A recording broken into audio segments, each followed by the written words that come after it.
और ये जो हमारा टॉपिक है आज का वो है प्रीपोजिशन। अब प्रीपोजिशन क्या होते हैं ये डाउट, अगर देखिए आप इंग्लिश के टॉपिक जितने भी, आप इंग्लिश ग्रामर के जितने भी टॉपिक कर लोगे, लेकिन अगर आप प्रीपोजिशन नहीं करोगे तो आपके सारे सेंटेंसेस रॉन्ग हो जाएंगे। क्योंकि हम सेंटेंसेस बोलते हैं तो वहाँ हमें किसी वस्तु या किसी इंसान के पोजीशन को बताना होता है, और पोजीशन को बताने के लिए प्रीपोजिशन की जरूरत पड़ती है। यहाँ पर इसके वर्ड्स को ये आप देख रहे होंगे, प्री प्लस पोजीशन, यानी कि पोजीशन बताने का काम कौन करता है? प्रीपोजिशन करता है। लेकिन इससे पहले आप प्रीपोजिशन को जानो, उससे पहले आपके इसके डिफिनेशन को समझना ज्यादा जरूरी है। What is preposition? ऐसे शब्द जो नाउन या प्रोनाउन का दूसरे जो वर्ड्स है वाक्य में उनसे रिश्ता बताते हैं। For example, I am in the room.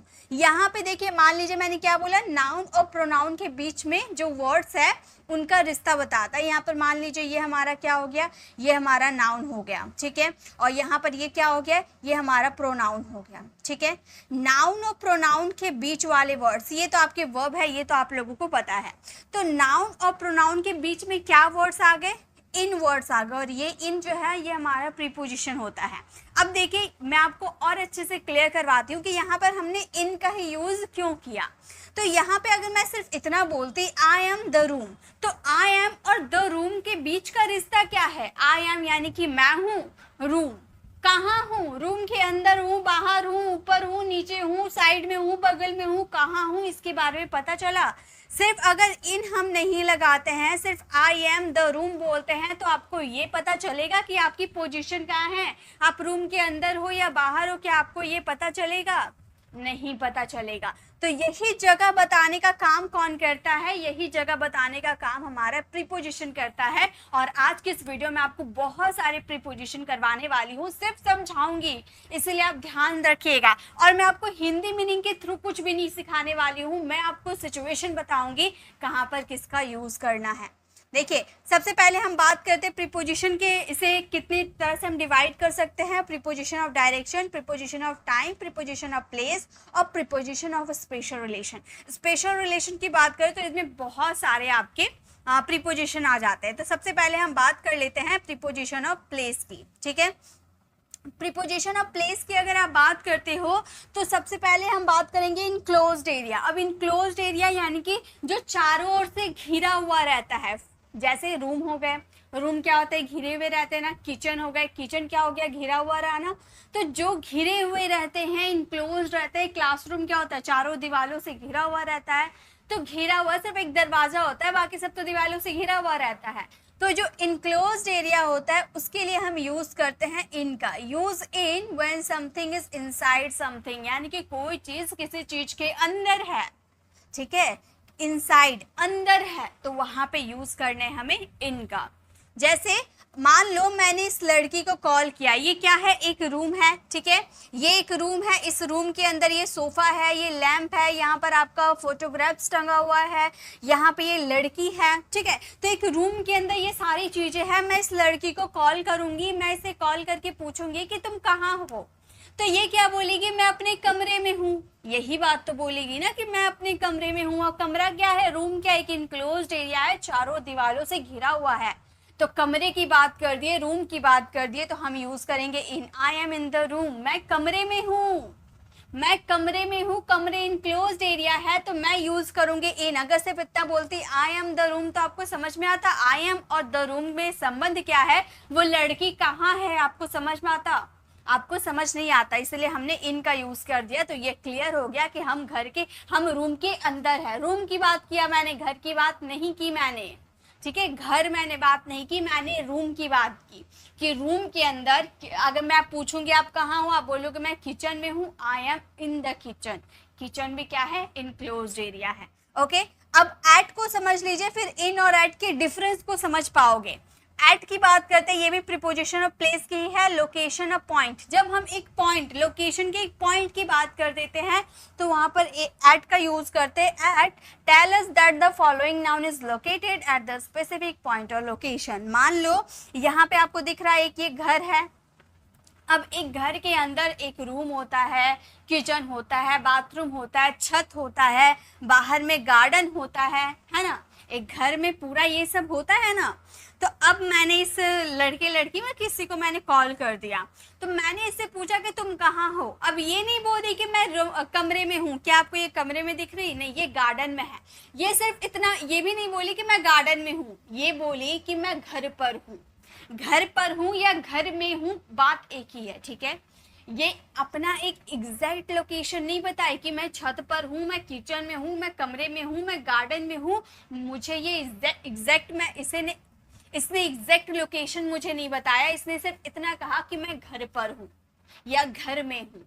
तो जब आपको कोई एग्जैक्ट लोकेशन बता देता है कि मैं कमरे में हूँ, I am in the room, मैं किचन में हूँ, I am in the kitchen, मैं छत पर हूँ, I am on the roof, या I am on the roof आप यूज कर दोगे। लेकिन अगर आप सिर्फ इतना बोलोगे मैं घर पर हूँ, तो आप यूज करोगे I am at home. At का यूज क्यों किए, क्योंकि आपको एक एग्जैक्ट जगह नहीं पता है कि वो एग्जैक्ट है कहाँ, सिर्फ इतना हम बोल दिए कि मैं घर पर हूँ, घर के किसी भी हिस्से में मैं हो सकता हूँ, मैंने वो उसे नहीं बताया, ठीक है। तो अगर आप एग्जैक्ट, अगर एक इनक्लोज्ड एरिया की बात करोगे तो वहां पे आप इनका यूज कर दोगे, और लोकेशन और पॉइंट की बात करोगे तो एट का यूज करोगे। मतलब घर तो आपने बताया लेकिन एग्जैक्ट प्लेस आपने नहीं बताया। ओके, नेक्स्ट देखिए, नेक्स्ट अब हम फिर से बात करेंगे प्रीपोजिशन ऑफ प्लेस, और यहाँ पे हम बात कर देंगे सरफेस लोकेशन। सरफेस लोकेशन यानी कि सरफेस मतलब सतह, सतह से कोई चिपका हुआ वस्तु है कि या नहीं, उसके लिए हम कौन सा प्रीपोजिशन यूज करते हैं, use on when one thing is attach to और टचिंग समथिंग। मतलब कोई चीज जो है किसी चीज से अटैच है, टच कर रही हो, तो वहां पे हमें यूज करना होता है प्रीपोजिशन ऑफ ऑन। अब यहाँ पर आपको ये टेबल दिख रहा है, अब टेबल के ऊपर क्या क्या चीजें हैं, यहाँ पर आपको एक चाय का एक चाय का कप दिख रहा है, बुक दिख रहा, पेन दिख रहा, लैंप दिख रहा, ये सब क्या है, टेबल पे रखा हुआ है। तो टेबल को टच कर रहा है ना, क्या कोई हवा आप टेबल के ऊपर बुक रखोगे तो क्या वो हवा में उड़ेगा, नहीं, वो टेबल को टच करेगा। तो वहां पे हम यूज करेंगे on the books are on the table. ये जो बुक्स या बुक जो भी है, अगर प्लूरल रहा तो यहाँ पर बुक्स का यूज करेंगे, अगर एक रहा तो बुक का यूज करेंगे। The book is on the table. यहाँ पर कप है तो आप बोल सकते हो the cup is on the table, the pen is on the table, the lamp is on the table, यानी कि टेबल को टच कर रही हो। अब आप अपने बेड के ऊपर बैठे हुए हो, ठीक है, मेरी वीडियो को देख रहे हो, बेड के ऊपर आप बैठे हुए हो, मैं आपसे, आप अपनी पोजीशन को क्या बताओगे, आपसे किसी ने पूछा कि तुम कहाँ हो, तो आप बोलोगे आई एम ऑन द बेड, मतलब मैं बेड के ऊपर बैठा हुआ हूँ। I am on the bed मतलब मैं बेड के ऊपर हूँ, या I am sitting on the bed, bed के ऊपर बैठा हुआ हूँ। ओके, तो आप बेड के सतह को टच कर रहे हो। अब मैंने आपको एक और सेंटेंस बताया था, आई एम ऑन द रूफ, मैंने बताया था ना घर के पोजीशन बताएंगे, आई एम ऑन द रूफ। तो ऑन द रूफ के मैंने क्यों टच किया, आप छत के ऊपर चढ़ोगे तो छत के सतह को आप टच करोगे ना, इसीलिए आप वहां पर ऑन का यूज करोगे, I am on the roof. Okay, अब एक मैं प्रीपोजिशन है इन और ऑन, ठीक है। इन और ऑन में अक्सर स्टूडेंट बहुत ज्यादा कंफ्यूज होते हैं, तो मैं आपको ये कंफ्यूजन क्लियर कर देती हूँ, ध्यान से मेरी बातों को सुनिएगा। अगर आप बात करते हो कार की, ठीक है, अगर आप बात करते हो कार की, तो ये जो कार है ये एक छोटा सा कार होता है, राइट। तो आप कार के अंदर, ये मान लो ये कार है, तो आप कार के अंदर जाते हो, सीट पे बैठ जाते हो, है ना, दरवाजा खोलोगे और सीट पे बैठ जाओगे। और एक बस होता है, वो बड़ा होता है, आप ये बस के ऊपर चढ़ोगे, फिर आप चल के जाओगे, फिर अपने सीट पे आप बैठोगे, है ना। तो चल के जाओगे यानी कि आपने बस के सतह को टच करते हुए जा रहे हो, है ना, बस के सतह को टच कर रहे हो, तो आप बोलोगे ऑन द बस, क्योंकि आप बस के सतह को टच कर रहे हो। लेकिन आप कार में के अंदर आप जाते हो तो आप कार के दरवाजा को खोलते हो और बैठ जाते हो, क्या उसके अंदर चलने की जगह होती है, नहीं, आप सीधे बैठ जाते हो। तो वहां पे यूज करेंगे इन द कार, ठीक है, इन द कार। और बस की बात करेंगे on the bus, on the aeroplane, on the seat. Okay, यानी कि इस सब में आप चल के जाते हो, अपनी सीट पे बैठने के लिए चल के जाते हो, तो वहां पे यूज करेंगे ऑन का। अब एक चेयर की बात कर लेते हैं। देखिए, चेयर दो तरह की होती है, एक होते आर्म रेस्ट चेयर, यानी कि जिसपे हम हाथ रख के आराम से बैठ पाते हैं, और एक रहती है हाथ रखने की जगह नहीं होती है, सिर्फ हम उस पर बैठ पाते हैं।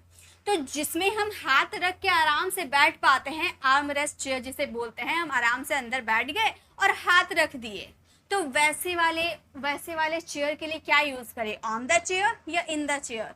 गाइज इन द चेयर का यूज करेंगे, क्योंकि वो जो आर्म रेस्ट चेयर जो होता है ना, उसके अंदर आप जा रहे हो, वो दोनों साइड से घिरा हुआ, पीछे से घिरा हुआ है, वो एक इनक्लोज्ड हो गया, उसके अंदर आप बैठोगे, यानी कि उसके अंदर आप जा रहे हो, तो इन द चेयर का यूज करोगे। ओके और जो आर्म रेस्ट चेयर नहीं होते हैं, जिनमें वो दोनों साइड से खुला खुला रहता है, तो वहां पे ऑन द चेयर का यूज करेंगे।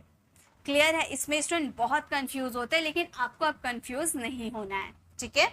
चलिए अब आगे देखते हैं नेक्स्ट क्या है। अब हम बात करेंगे प्रीपोजिशन ऑफ डायरेक्शन की। डायरेक्शन बताने के लिए कौन कौन से प्रीपोजिशन का यूज करते हैं? पहले बात करेंगे movement to a surface. Surface यानी कि सतह पे मूवमेंट करने वाले प्रीपोजिशन कौन से हैं? On, on to. अब ऑन, ऑन टू के बीच में आपको डिफरेंस बताने वाली हूँ। सेंटेंस देखिए, the cat jumped on to the table, the cat jumps on the table. पहला मैंने बोला the cat jumped on to the table, ये जो कैट है ये मेज के ऊपर कूदी, यानी कि ये पहले क्या थी, एक फ्लोर, यानी कि फ्लोर को टच की हुई थी। अब इसका मूड चेंज हुआ, उसने सोचा कि इस टेबल पे बैठूंगी, तो यहाँ से उसने जंप किया और इस पे आके बैठ गई, यानी कि टेबल के सतह को टच की। तो टेबल के सतह को टच किया जाता है, यानी कि वहाँ पे ऑन का यूज किया जाता है ना। टेबल के सतह को टच करेंगे, सरफेस को टच करेंगे, तो वहाँ ऑन का यूज करेंगे। लेकिन एक मूवमेंट हुआ, ये नीचे से ऊपर की ओर एक मूवमेंट, यानी कि गति के साथ जाके सरफेस को टच की, इसलिए यूज करेंगे ऑन टू का। यानी कि जब मूवमेंट आएगा, मूवमेंट करके आप किसी सतह को टच करते हो, तो वहां पे आप यूज करोगे ऑन टू का। और यहाँ पे the cat jumps on the table, मान लो ये टेबल है और ये टेबल के ऊपर ही जंप कर रही है, मतलब एक ही प्लेस है, ये प्लेस चेंज नहीं कर रही है, नीचे से ऊपर नहीं जा रही है या ऊपर से नीचे नहीं जा रही है, ये अपने ही सीट पर है, बस सीट पे ही जंप कर रही है। मूवमेंट कर रही है, इसमें भी मूवमेंट कर रही है, लेकिन अपने ही सीट पे मूवमेंट कर रही है, तो यहाँ पर ऑन का यूज करेंगे। अगर आप एक स्थान से दूसरे स्थान पे मूवमेंट करके जाते हो और उस सतह को टच करते हो, तो ऑन टू। और अगर आप अपने ही सतह में ऊपर नीचे कर रहे हो, जंप कर रहे हो, ऊपर नीचे कर रहे हो, ठीक है, अपने ही सतह पे, तो वहां पर यूज करेंगे ऑन का, ठीक है। ये ऑन और ऑन टू का डिफरेंस है। नेक्स्ट हम बात करेंगे movement towards an enclosed area, in और इनटू। अभी ऑन, ऑन टू के डिफरेंस को देखिए, अब इन इनटू के डिफरेंस को देखिए, सेम डिफरेंस है, बस थोड़ा सा अंतर है। The cat is going in to the box, the cat is in the box. अब देखिए, ये जो कैट है और एक डब्बा है, राइट, बॉक्स है। अब ये कैट बाहर में बैठी हुई है, इसका मन नहीं लग रहा, तो ये सोचिए खाली डब्बा के अंदर घुस के बैठ जाऊं, तो यहाँ से वो जंप करेगी और इसमें जाकर बैठ जाएगी, राइट। तो देखिए, मैंने अभी क्या बोला, ऑन और ऑन टू में, ऑन टू में इनक्लोज्ड एरिया की बात हो रही थी क्या? नहीं, यहाँ पे कोई इनक्लोज्ड एरिया नहीं है, ये नॉर्मल सा चेयर है, चेयर के ऊपर वो जंप करे, ये इनक्लोज्ड एरिया नहीं है। लेकिन इन और इनटू में इनक्लोज्ड एरिया की बात करें कि ये जंप करके इनक्लोज्ड एरिया में जा रही है, यानी कि मूवमेंट यहाँ पे हो रहा है, ठीक है। एक सतह से दूसरे सतह को ये जा रही है, लेकिन एक इनक्लोज्ड एरिया में जा रही है, तो इनटू का यूज करेंगे। मान लो आप मेरे घर आए और आपने पूछा कि आंटी पूजा कहाँ है। अब मेरी मम्मी ने आपको बताया कि पूजा अपने कमरे में है। अब आप क्या करोगे, मुझसे मिलने के लिए मेरे कमरे में आओगे, यानी कि एक मूवमेंट के साथ एक इनक्लोज्ड एरिया में प्रवेश करोगे। मेरा रूम क्या है, रूम क्या है, एक इनक्लोज्ड एरिया। मैंने स्टार्टिंग में ही आपको बताया कि रूम एक इनक्लोज्ड एरिया है, और आप बाहर से मूवमेंट करते हुए मेरे कमरे में प्रवेश कर रहे हो, इंटर कर रहे हो, तो वहां पे इनटू का यूज करेंगे। My friend is walking into my room, मेरा जो फ्रेंड है वो चल के मेरे कमरे में प्रवेश कर रहा है। ओके, तो वहां पे हम इनटू का यूज करेंगे, क्योंकि मूवमेंट के साथ आप एक इनक्लोज्ड एरिया में आए। यहाँ भी एक कैट एक मूवमेंट के साथ इनक्लोज्ड एरिया में आ रही है। और the cat is in the box, ये पहले से ही बॉक्स के अंदर है, यहीं पर ये घूम रही है, चारों ओर घूम रही है, लेकिन अपने ही अंदर में ही है, एक इनक्लोज्ड एरिया में है। मान लो मैं अपने कमरे में हूँ, तो क्या मैं एक कमरे में बैठी रहूंगी, इधर उधर घूमूंगी नहीं, मैं घूमूंगी, उठ के इधर जाऊंगी उधर जाऊंगी, लेकिन अपने कमरे में ही रहूंगी, एक इनक्लोज्ड एरिया में ही रहूंगी, तो भी मैं वहां पर इन का ही यूज करूंगी। ठीक है, the cat is in the box, क्योंकि ये बॉक्स के अंदर में ही है, मूवमेंट कर रही है लेकिन बॉक्स के अंदर में ही, एक इनक्लोज्ड एरिया के अंदर में ही। Got it? चलिए नेक्स्ट देखते हैं। नेक्स्ट अब हम बात करेंगे ऑफ, आउट ऑफ। अब आपने जैसे देखा ना, और ऑन टू में आपने डिफरेंस देखा कि नीचे से ऊपर जा रही थी, है ना, नीचे बैठी हुई थी बिल्ली और उसके ऊपर जा रही थी, तो हम वहां यूज कर रहे थे ऑन टू का। जस्ट इसका ऑपोजिट हो जाएगा ऑफ, यानी कि ऊपर से नीचे आएगी। ओके, अभी नीचे से ऊपर जा रही थी तो ऑन टू, और ऊपर से नीचे आएगी मूवमेंट के साथ, तो यूज करेंगे ऑफ का, OFF, ऑफ। ओके, और उसी तरह से the cat jump off the table बोलेंगे, क्योंकि ये जंप कर रही है, नीचे आ रही है, एक सतह से नीचे, नीचे वाली सतह को भी ये टच करेगी, लेकिन मूवमेंट के साथ वो नीचे आ रही है। Okay, the cat is coming out of the box. अब ये देखिए, ये आपका जैसे यहाँ पर हमने क्या देखा था, बॉक्स के अंदर की, यहाँ पर इनक्लोज्ड एरिया की बात हो रही है, बॉक्स के अंदर जा रही थी, तो वहां पर हम यूज कर रहे थे इनटू का, राइट। एक मिनट, वहां पे जब हम एक बाहर इलाका से, मतलब एक खुले इलाका से हम एक इनक्लोज्ड एरिया में जा रहे थे, तो हम इनटू का यूज कर रहे थे। लेकिन अगर आप अंदर से बाहर, यानी कि इनक्लोज्ड एरिया से आप बाहर आओगे, तो आप यूज करोगे आउट ऑफ। मान लो आप मेरे कमरे में आए, तो मैंने इनटू का यूज किया। अब मेरे कमरे यानी कि इनक्लोज्ड एरिया से आप बाहर निकल रहे हो, तो वहां पर यूज करेंगे आउट ऑफ का। The cat is coming out of the box, box के अंदर से आ रही है बिल्ली। ओके, तो ऑन टू का ऑपोजिट आपका हो गया ऑफ, और इनटू का ऑपोजिट आपका हो गया आउट ऑफ। ठीक है, चलिए आगे देखते हैं नेक्स्ट। अब हम बात करेंगे प्रीपोजिशन ऑफ डायरेक्शन की ही बात करें, मूवमेंट टुवर्ड डेस्टिनेशन। अब हम डेस्टिनेशन मतलब होता है मंजिल। अब हम बात करेंगे मंजिल की। टू और टूवर्ड्स में क्या डिफरेंस है, मैं एकदम डिफरेंस के साथ बता रही हूँ ताकि आपको ये 100% क्लियर हो पाए। टू और टूवर्ड्स में क्या डिफरेंस है, पहले हम सेंटेंस देखते हैं। I am going to Taj Mahal, मतलब मैं ताजमहल को जा रहा हूँ या ताजमहल जा रहा हूँ। ठीक है, सिंपल, मैं ताजमहल जा रहा हूँ। I am going towards the Taj Mahal, मतलब मैं ताजमहल की ओर जा रहा हूँ। मान लो आपकी डेस्टिनेशन है, आपकी मंजिल है ताजमहल, आप घर से बोल के आए हो कि मम्मी मैं ताजमहल जा रहा हूँ, और आपको ताजमहल ही जाना है, आपकी मंजिल ताजमहल ही है। चलो ताजमहल को साइड करते हैं, मैं आपको एक इजी सा एग्जांपल देती हूँ। मान लो आप ऑफिस के लिए जल्दी जल्दी घर से निकल गए और ऑफिस में काम कर रहे हो। अब मैं आपकी सिस्टर हूँ, मम्मी ने मुझे कहा कि जाओ अपने भाई को नाश्ता देकर, अपने भाई को खाना देकर जाओ, उसके ऑफिस जाओ खाना लेकर। अब मेरा मंजिल क्या है, आपको खाना देना, आपके ऑफिस जाना और आपको खाना देना। मेरा मंजिल तो यही है ना कि आपके ऑफिस जाना है, तो वहां पे मैं यूज करूंगी I am going to office. To office क्यों, क्योंकि मेरी मंजिल है ऑफिस, मेरी मंजिल है, मैं ऑफिस जा रही हूँ, I am going to office, यानी कि मेरी मंजिल है वो ऑफिस। और मान लो मैं घर से ये बोल कर जाए कि मैं ऑफिस जा रही हूँ, लेकिन ऑफिस से होते हुए मैं अपने फ्रेंड के घर जाऊंगी। मैंने घर में ये बोला है कि मैं ऑफिस जाऊंगी, लेकिन मेरा मूड चेंज हो गया, मैं ऑफिस से होते हुए अपने फ्रेंड के घर चली गई, तो मैं वहां यूज करूंगी I am going towards the office, मतलब ऑफिस की तरफ से गई, ऑफिस नहीं गई, मेरी डेस्टिनेशन ऑफिस नहीं थी, ऑफिस से होते हुए कहीं और गई। ठीक है, मैंने यहाँ ऑफिस का ही यूज किया, लेकिन ऑफिस नहीं गई, तो वहां पे यूज करेंगे टूवर्ड्स। जैसे I am going to Taj Mahal, यानी कि मेरी डेस्टिनेशन में ताजमहल ही जाऊंगा, लेकिन अगर मैं लगा दूं आई am going towards the Taj Mahal, मतलब ताजमहल से होते हुए कहीं और जाऊंगा, लेकिन ताजमहल नहीं जाऊंगा। टूवर्ड्स में डिफरेंस समझ में आ गया। चलिए आगे देखते हैं। अब बात करेंगे preposition of special relation. Preposition of special relation में सबसे पहले आ जाते हैं अवर्ब। स्पेशल रिलेशन में सबसे पहले आ जाते हैं अवर्ब। अवर्ब का मतलब होता है ऊपर। अब इसमें हिंदी मीनिंग आपको नहीं सिखा रही हूँ, ठीक है, डिफरेंस सिखाऊंगी। ऊपर होता है अवर्ब का मतलब the clock is above the table. अब यहाँ पर आपको एक क्लॉक दिख रहा है, ठीक है, यहाँ टेबल दिख रहा है। मैंने बोला कि ये जो क्लॉक है ना, ये टेबल के ऊपर है, मतलब घड़ी टेबल के ऊपर है, जाहिर बात है ऊपर है, हमें भी दिख रहा, लेकिन समझ में कैसे आएगा कि यहाँ अबव का यूज करना है, क्योंकि ओवर का मतलब भी ऊपर होता है। ओवर का मतलब भी ऊपर होता है, अबव का मतलब भी ऊपर होता है। देखिए टेबल के ऊपर तो है, लेकिन क्या ठीक ऊपर है? टेबल के क्या ठीक ऊपर है? नहीं।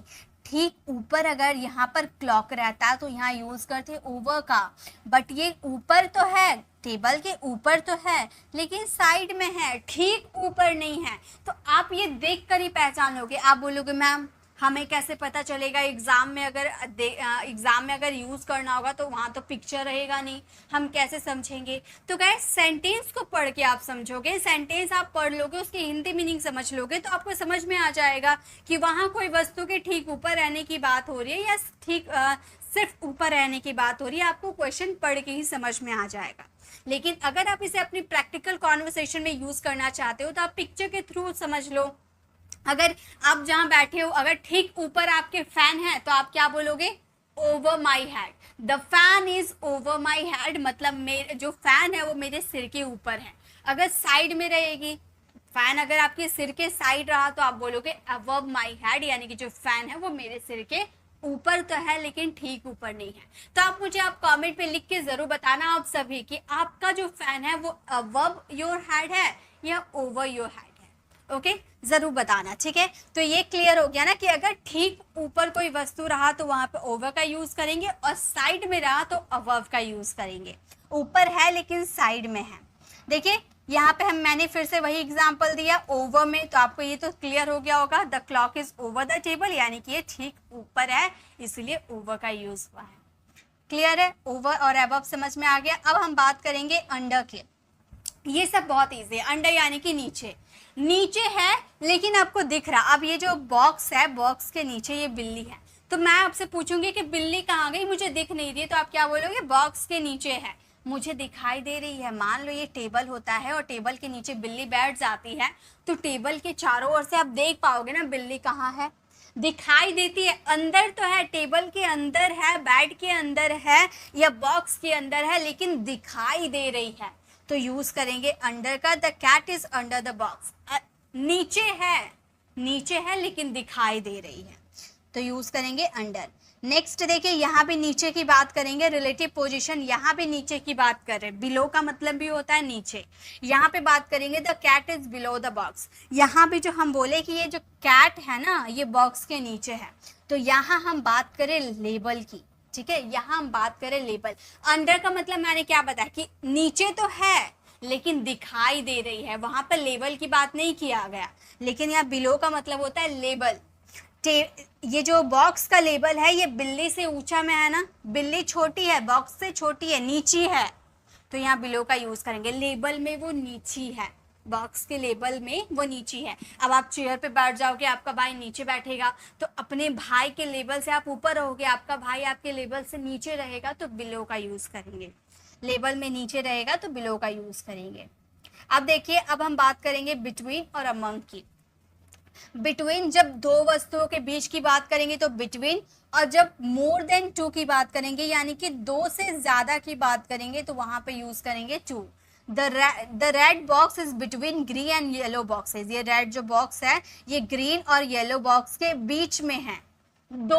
दो ऑब्जेक्ट्स या दो पर्सन के बीच में रहने की बात होगी तो वहां बिटवीन का यूज करेंगे। I am standing, okay, I am standing among the boxes, मैं बहुत सारे बॉक्सेस के बीच खड़ा हूँ, ठीक है। तो यहाँ खड़ा होने का एक्शन कंटिन्यू है इसलिए स्टैंडिंग का यूज किए। तो यहाँ दो बॉक्स है नहीं, बहुत सारे बॉक्सेस है इसीलिए यहाँ पर अमंग का यूज हुआ है। तो मोर देन टू यानी कि दो से ज्यादा की बात करोगे, चाहे वो ऑब्जेक्ट्स हो या पर्सन हो, दो से ज्यादा की बात करोगे तो अमंग, और दो के बीच में रहने की बात करोगे तो बिटवीन। ओके, अब नेक्स्ट देखिए, नेक्स्ट अब बात करेंगे इन फ्रंट ऑफ और बिहाइंड। इन फ्रंट ऑफ का मतलब होता है सामने, ये सब हिंदी मीनिंग के मतलब लेकर आप कर सकते हो, सामने और पीछे। जैसे कि the cat is in front of the box, ये जो कैट है बॉक्स के सामने है, समझ में भी आ रहा है। The cat is behind the box, ये जो कैट है ये बॉक्स के पीछे है। तो ये सब हिंदी मीनिंग के थ्रू आप समझ सकते हो, लेकिन मैंने जो स्टार्टिंग में बताया उसके डिफरेंस को समझना, ठीक है। नेक्स्ट देखिए, नेक्स्ट अब हम बात करेंगे अक्रॉस और थ्रू। अक्रॉस और थ्रू के बीच आप डिफरेंस समझिए, क्योंकि दोनों का मतलब होता है के पार। दोनों का मतलब होता है के पार। जैसे I went across the river, मतलब यहाँ पर देखिए ये जो रिवर क्या होता है, एक खुले एरिया में होता है। क्या एक इनक्लोज्ड एरिया में होता है रिवर? नहीं, एक खुले मैदान जैसा होता है, उसमें एक रिवर बहता रहता है ना। तो यहाँ पे आप इस तरफ थे, इस पार से अब उस पार आप जा रहे हो, यानी कि इस पार से उस पार जाना, वहां पे अक्रॉस का यूज करते हैं। I went across the river. आप रोड पे रहते हो तो रोड के इस पार से उस पार जाते हो तो क्रॉस का यूज करोगे, ठीक है। थ्रू का यूज कब करें? The ball went through the window. अब ये जो आपको विंडो दिख रहा होगा, इसे जूम करके दिखाऊं। यहाँ पे आपको विंडो दिख रहा है, ठीक है। ये विंडो क्या है? टूटा हुआ है। तो मान लो आप यहाँ से क्रिकेट, यहाँ अंदर में आप और आपके भाई बॉल से नॉर्मली खेल रहे थे, अब आपने जोर से मार दिया बॉल, तो वो अंदर से होते हुए, ये विंडो से होते हुए बाहर आके गिर गई। तो एक इनक्लोज, ये जो विंडो है एक इनक्लोज्ड एरिया है ना।